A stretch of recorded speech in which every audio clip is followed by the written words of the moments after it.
صلی اللہ علیہ یا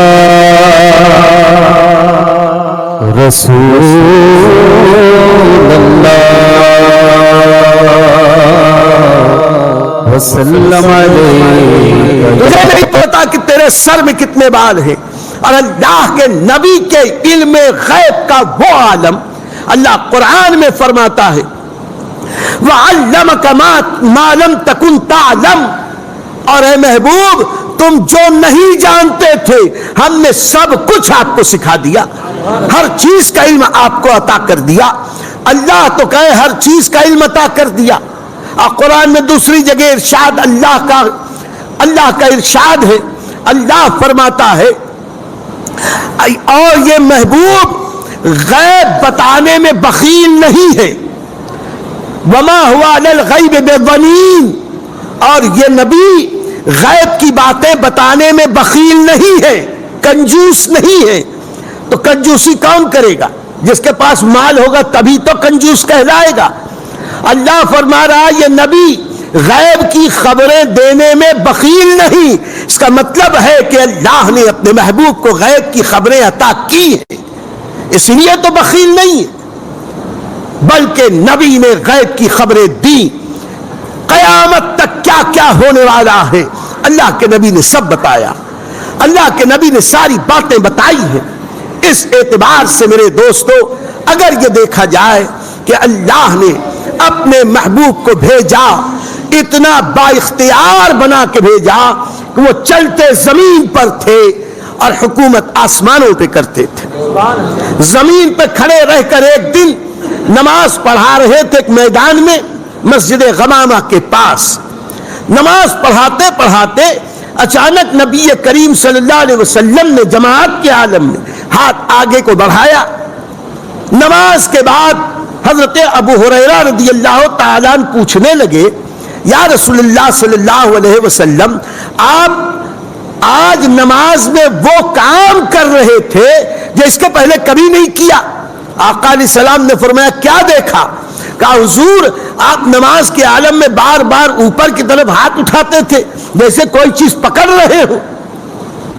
نبی کریم نے مسکرا کے کہا ہاں، میں کہتا ہوں کہ نماز کا ادب اور اصول یہ ہے نمازی کہاں دیکھے؟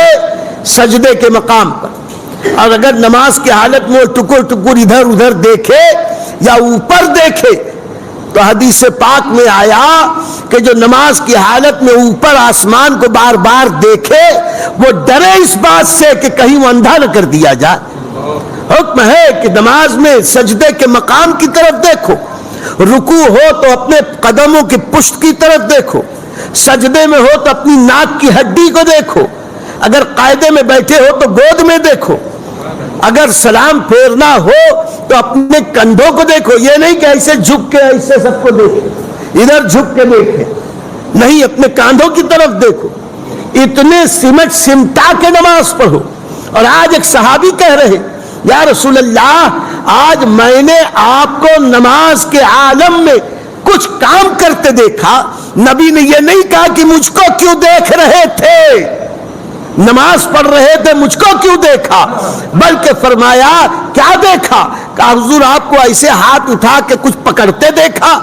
تو نبی نے فرمایا ہاں میں جس وقت نماز کے لیے کھڑا ہوا اللہ نے سارے حجابات اور پردے اٹھا دیے اور میرے سامنے جنت نظر آنے لگی، اور جنت کی انگور کی بیلیں وہاں سے لٹک رہی تھی، میں ہاتھ بڑھا کے انگور کے خوشوں کو چھو رہا تھا، ہاتھ بڑھا کے جنت کے میووں کو چھو رہا تھا، اور اگر میں چاہتا تو اس پھلوں کو وہاں سے توڑ لیتا، اور اگر توڑ لیتا قیامت تک تم سب کھاتے رہتے، یہ ختم نہیں ہوتا۔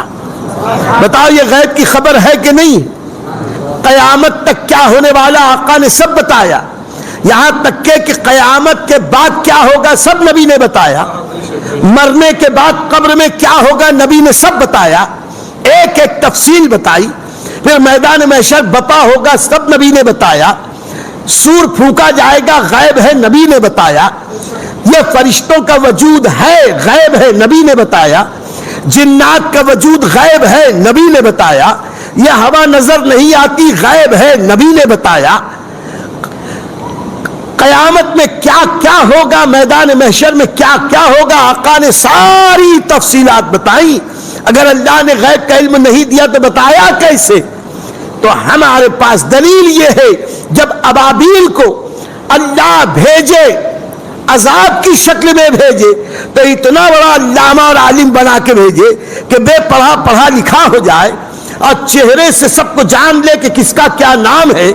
تو کیا جسے اللہ نے شفیع المذنبین بنا کے بھیجا، رحمت للعالمین بنا کے بھیجا، کیا وہ اپنے امتیوں کو نہیں پہچانتے ہوں گے؟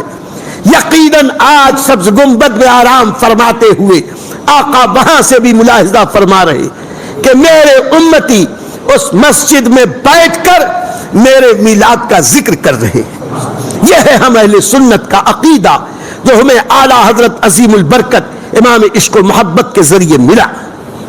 میرے دوستو، انہی نبی کی امتی ہم ہیں جن کا کلمہ پڑھتے ہیں، وہی ہیں جن کے صدقے میں ہم کو زندگی ملی. اللہ فرماتا ہے اے محبوب، اگر میں تمہیں نہ پیدا کرتا، آسمان و زمین کو نہ پیدا کرتا، کائنات کو نہ پیدا کرتا، ہمارا وجود نبی کریم کا صدقہ، یہ زمین و آسمان اس کی ساری نعمتیں نبی کریم کا صدقہ. اور کمال یہ ہے کہ ہمیں ایمان ملا نبی کے صدقے، قرآن ملا نبی کے صدقے، نماز ملی نبی کے صدقے، حج و زکوٰۃ کی عبادت ملی نبی کے صدقے. حج تو یہ ہے کہ رب رحمان ملا نبی کے صدقے، سب کچھ نبی کے صدقے ملا، اور ہم نبی ہی کو بھول جائیں تو اس سے بڑھ کے نادانی کیا ہوگی. اور اس کے آگے آقا فرماتے ہیں قبر میں جس وقت فرشتے آئیں گے اور مردے کو ٹھوکر مار کے زندہ کریں گے، اس وقت قبروں میں 3 سوال کیا جائے گا. تیرا رب کون، تیرا دین کیا، اور تو اس شخص کے بارے میں کیا کہتا تھا. جس وقت یہ سوال ہوگا، اہل محبت نبی پاک صلی اللہ علیہ وسلم کو اپنی آنکھوں سے دیکھیں گے. قبر میں سرکار تشریف لائیں گے. اعلیٰ حضرت عظیم البرکت فرماتے ہیں کھڑے ہیں منکر نکیر سر پر، نہ کوئی حامی نہ کوئی یاور، بتا دو آ کر میرے پیغمبر کہ سخت مشکل جواب میں ہے. تو قبر میں بھی جہاں باپ ساتھ نہ دے، ماں ساتھ نہ دے، بیوی کا ساتھ شوہر نہ دے، شوہر کا ساتھ بیوی نہ دے، بیٹا ساتھ نہ دے، بھائی ساتھ نہ دے، دوست یار ساتھ نہ دے، وہاں بھی کوئی مونس و غمخوار آئے گا تو رسول پاک صاحب لولاک تشریف لائیں گے. اور اسی پہ بس نہیں، جب قیامت قائم ہوگی اور ایسے وقت میں خدا قہار ہے غضب پر، کھلے ہیں بدکاریوں کے دفتر، بچا لو آ کر شفیع محشر کہ تمہارا بندہ عتاب میں ہے. میدان محشر میں سورج سوا نیزے پہ ہوگا، زمین تانبے کی طرح تپ رہی ہوگی، سورج ابھی پیٹھ ادھر کیے ہے منہ پر ہے. میدان محشر میں سورج پلٹ جائے گا، اس کا منہ زمین کی طرف ہوگا، پیٹھ اوپر کی طرف. اور سوا نیزے پہ جب سورج چمکے گا تو وہاں کوئی ایسی ویسی تو ملے گی نہیں، سب کی ایسی ویسی ہو جائے گی، وہاں ہوگا. اپنے کمنٹ سے نوازیں، مثبت باتیں ہمیں عطا کریں، اگر ہم کہیں غلطی کریں تو اس سے بھی آپ ہمیں آگاہ کریں، جو ہمیشہ میں آپ کو یاد دلاتا ہوں. اب بھی آپ توجہ فرمائیں، نوازش ہوگی آپ معمار ملت چینل کو سبسکرائب کریں اور لائک کریں. لائک کرنے سے ناظرین یہ ہوتا ہے کہ یوٹیوب چینل اس کلپ کو، اس ویڈیو کو دوسرے ویورز تک فارورڈ کرتا ہے. تو لائک کریں گے تو ایک اچھی بات ہم دوسرے تک پہنچانے کا نیک کام کریں گے. اور معمار ملت چینل کو بھی گروتھ ہے، سبسکرائب ضرور کریں اور لائک بھی ضرور کریں، اور ہو سکے تو شیئر بھی کریں. السلام علیکم ورحمۃ اللہ وبرکاتہ.